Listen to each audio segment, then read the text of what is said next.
Bonjour, bienvenue à l'émission La météo intérieure pour accueillir ses émotions à l'école. Alors aujourd'hui, le sujet de l'émission, c'est comment répondre aux besoins qui se cachent derrière les émotions. Ça fait-tu, toi, que chaque fois qu'il y a une émotion qui s'exprime, il y a un besoin à entendre? Avant de t'en parler, allons rejoindre les élèves qui feront partie de l'émission. Salut, je m'appelle Stella, je suis en 6e année. Moi, je suis Mathis, je suis en 6e année à l'école Immaculée Conception. Bonjour, moi c'est Marélie et je suis en 6e année. Allô, moi c'est Julie et je suis en 5e année. Et nous sommes dans la classe de Madame Annie. Lors des émissions précédentes, on a fait la découverte de la planète météo, des 5 émotions de base. On a aussi vu qu'il y a des alertes météo, c'est-à-dire lorsque la lumière s'allume, il y a peut-être quelque chose à aller voir, c'est-à-dire avec ton attention. Porter l'attention sur toi, mais surtout sur le corps, c'est-à-dire ce que tu ressens à l'intérieur de toi. Et là, aujourd'hui, ce que j'aimerais te présenter, c'est d'aller voir les besoins qui se cachent derrière chacune des émotions. Alors, comme par exemple la météo du soleil, on avait dit que c'était la joie. Le besoin, c'est « je veux que ça continue ». Je veux encore ressentir de la joie. Regarde bien ici, il y a l'orage, qui veut dire, tu te souviens, la colère. J'ai besoin d'être respecté, mais c'est pas juste de l'autre personne, mais davantage aussi toi te respecter. Il y a aussi la coulée de boue, qui veut dire le dégoût, et le besoin derrière, tu as besoin que ça arrête. Celle-là est difficile à reconnaître. On n'est tellement pas habitué en fait d'être à l'écoute de ce qui se passe à l'intérieur de nous que parfois on est dans l'orage. Besoin d'être respecté, mais on a oublié de reconnaître qu'on voulait que ça arrête. On a aussi le froid, qui est la météo de la peur. On avait dit la vigilance, j'ai besoin d'être vigilant. Et pour terminer, la météo de la pluie, la tristesse, besoin de récupérer quelque chose que je semble avoir perdu.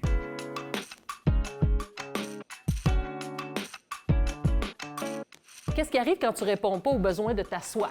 Tu peux avoir mal à la tête, un peu mal à la gorge. Oui, effectivement. Ça peut-tu déranger même ton comportement, ton attitude? C'est la même chose avec le sommeil. Puis si tu combats le sommeil parce que tu résistes au sommeil, qu'est-ce qui va arriver comme effet? T'es marabout. T'es T'es marabout. pas content, t'es fâché pour tout et n'importe quoi. Oui. C'est la même chose avec l'émotion. Si tu ne réponds pas à ce besoin-là, ça va entraîner plein d'effets secondaires physiques. Puis, à long terme, ça crée des malaises très forts.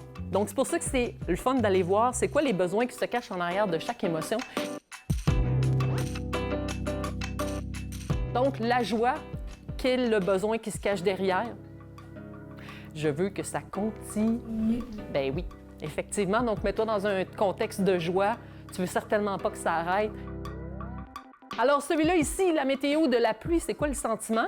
Tristesse. Et puis, en arrière, c'est comme si on semble avoir perdu quelque chose. Tu sais, tu vas changer d'école.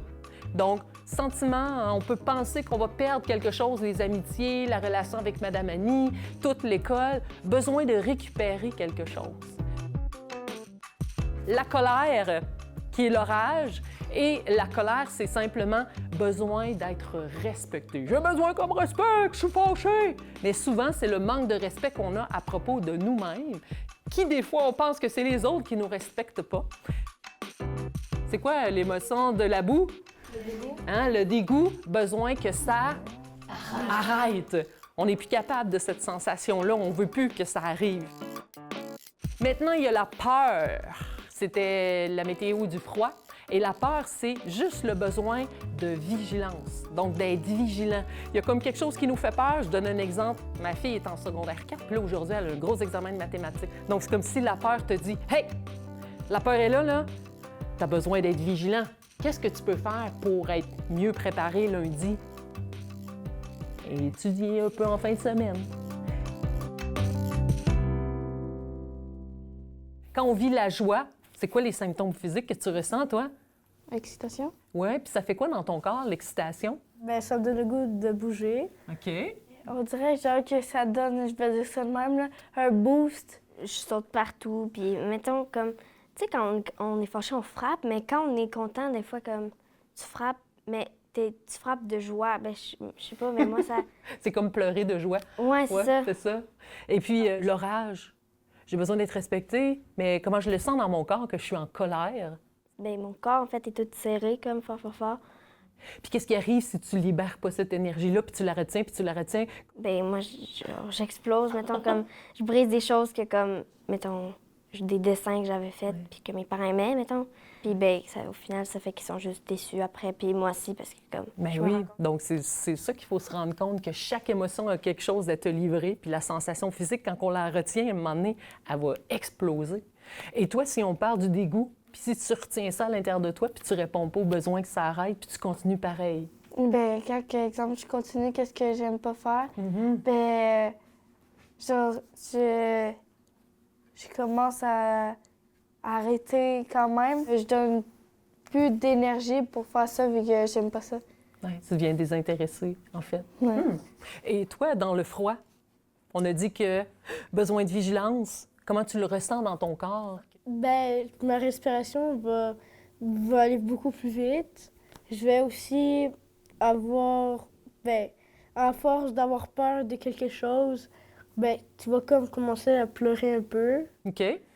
Et puis, la pluie, toi, on avait dit, la pluie, c'était la tristesse. On a besoin de récupérer quelque chose. Comment le sens-tu dans ton corps quand tu vis cette émotion de tristesse-là? C'est où que ça cogne dans ton corps puis ça te dit « je pense que je suis triste ». C'est où tu vas le sentir? Mon cœur? Ton cœur. Et si tu ne t'occupes pas de ton cœur, puis là, tu le laisses palpiter, palpiter, palpiter, parce que là, tu ne réponds pas à « je pense que j'ai besoin de récupérer quelque chose que j'ai perdu », mais tu ne prends pas conscience de ça, puis ça continue à palpiter. Comment tu vas te sentir, puis qu'est-ce qui va arriver au bout de ça? Rien de bon.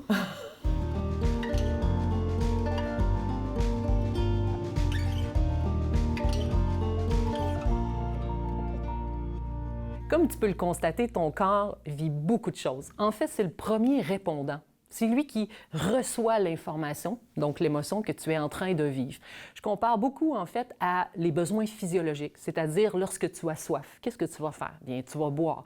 Lorsque tu es fatigué, qu'est-ce que tu vas faire? Bien, tu vas faire une sieste ou tu vas te coucher pour accumuler des heures de sommeil. C'est la même chose avec les émotions que tu vis. C'est comme si, en fait, l'émotion venait cogner à la porte et tu dois être capable de répondre à ce besoin-là qui est derrière. Si, par exemple, tu as envie d'uriner, ça devient quand même inconfortable si tu te retiens longtemps. Cet inconfort-là que tu vis, bien, ça peut t'amener à vivre de l'agressivité ou ça peut même nuire à ta concentration en classe. Mais si tu vas aux toilettes, il y a un soulagement. C'est la même chose si, par exemple, je suis dans l'émotion de la pluie. Je suis triste. J'ai besoin de récupérer quelque chose que je semble avoir perdu. Par exemple, ça peut être des amis. Il s'est passé un conflit dans la cour de récréation. Si tu es capable de lancer une flèche d'attention sur ton corps, peut-être que tu as la gorge serrée, puis tu dis « j'ai besoin de récupérer quelque chose que je semble avoir perdu », c'est à toi à trouver des trucs. Est-ce que ça serait d'aller en parler directement à la personne? Est-ce que ça serait d'écrire ça dans un journal de bord? Est-ce que ça serait simplement de prendre une pause pour bien ressentir ce qui est là? Alors, c'est comme ça, répondre à ses besoins. Mais d'abord, c'est toi qui dois trouver ces solutions-là. Alors, quelles sont les solutions? Qu'est-ce que vous pourriez faire justement pour apprendre à vous respecter dans la colère? J'ai besoin de respect! Moi, là, parfois, je dessine quelque chose, ben, je dessine mon émotion. Là, ben, après ça, je le déchire. Oui. Tu réfléchis, mais à quoi qui te fâche pour finalement te rendre compte que c'est de ta faute? Oui.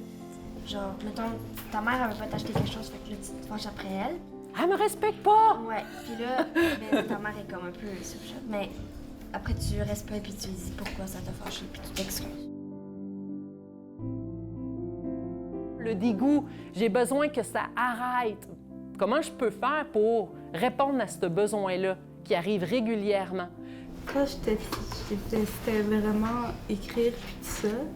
Ça me dégoûtait vraiment. Ça me donnait une boule à la gorge. Genre, je me sentais pas bien. Alors, j'ai trouvé des outils. Genre, quand j'écrivais, je faisais une histoire pour chacune des lettres que j'écrivais, pour chacun des mots. Puis c'était plus facile. Alors, je m'étais trouvé des outils. Tristesse, besoin de récupérer. Ça serait quoi ton truc pour essayer de répondre à ce besoin-là? Moi, en fait, ça serait de réfléchir. Ouais. Comme le petit de 5 ans, la maternelle. Là. Oui. Ben, s'il réfléchirait, est-ce que maman elle va revenir? Ben, peut-être qu'il se rendrait compte que sa maman elle va revenir. Et moi, j'ai écrit demander de l'aide. Genre, parler à quelqu'un. Avez-vous une idée comment répondre aux besoins « j'en veux encore ». Toi, tu dirais Oui. quoi? Quand t'en veux encore, tu vas le faire. Je ferais de mon mieux pour que ça vienne encore et encore à chaque jour. Oui. Comme, mettons, j'aime quelque chose, je prends le temps d'aimer cette chose-là. Puis Oui, d'en profiter, d'avoir de la gratitude. Et puis là, si on va, par exemple, sur l'orage, avez-vous une idée d'un truc, d'une façon de faire? Toi, tu dirais quoi pour te respecter ou te faire respecter? Respirer. penser à des choses qui me rendent joyeuse pour comme oublier, Ouais. genre penser à d'autres choses aussi. Écouter de la musique, parfois, ça m'aide. Puis est-ce que c'est difficile de dire des choses des fois qu'on sait que ça pourrait déplaire à des gens, mettons, de se respecter en disant, ben ça me tente pas d'y aller ou ça me tente pas de le faire? Ouais. Hein? Ça s'appelle mettre nos limites. C'est comme si on se mettait une zone météo, là, puis on se dit, OK, ça ici, là, ça m'appartient. Puis c'est vrai qu'on a peur parfois de se respecter, mais ça fait partie de ça. Et puis, le dégoût, j'ai besoin que ça arrête. Quand quelqu'un parle, mettons, la bouche pleine, Mhm. s'il n'arrête pas quand il te donne un avertissement, tu t'en vas ailleurs. Puis quand tu vides, la poubelle, après ça, il y a du jus de poubelle. Et là, tu peux rien faire. Tu dois juste, le déposer dans le gros bac et aller te laver les mains.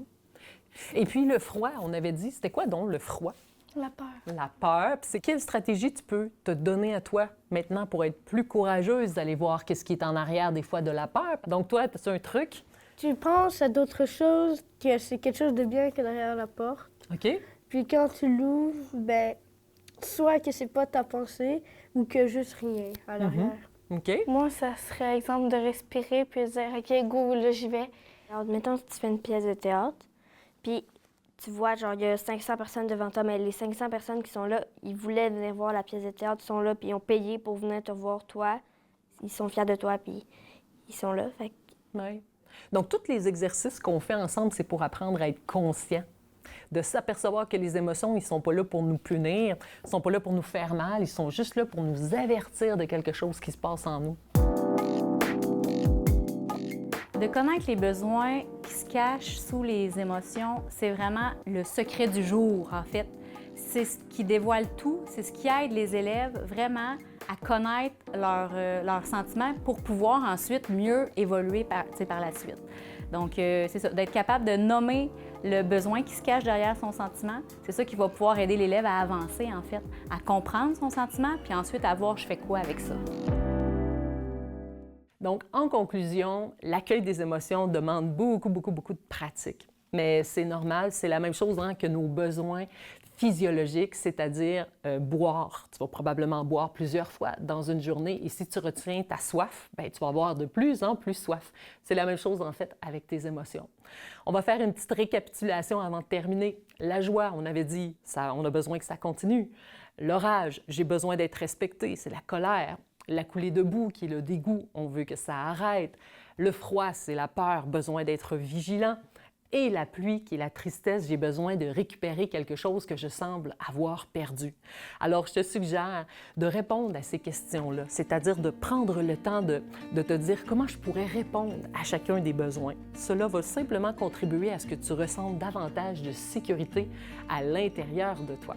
Alors, je te dis bye et on se revoit à la prochaine émission.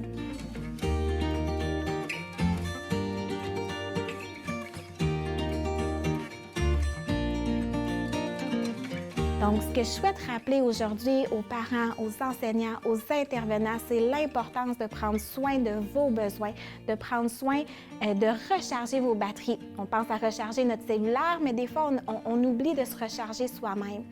Puis vous allez voir qu'en faisant ça, ça va être beaucoup plus facile par la suite d'être disponible, d'être bienveillant envers les enfants qui sont là dans votre entourage et de les accompagner pour qu'eux-mêmes puissent prendre soin des besoins qui se cachent en dessous des émotions qu'ils peuvent être en train d'exprimer.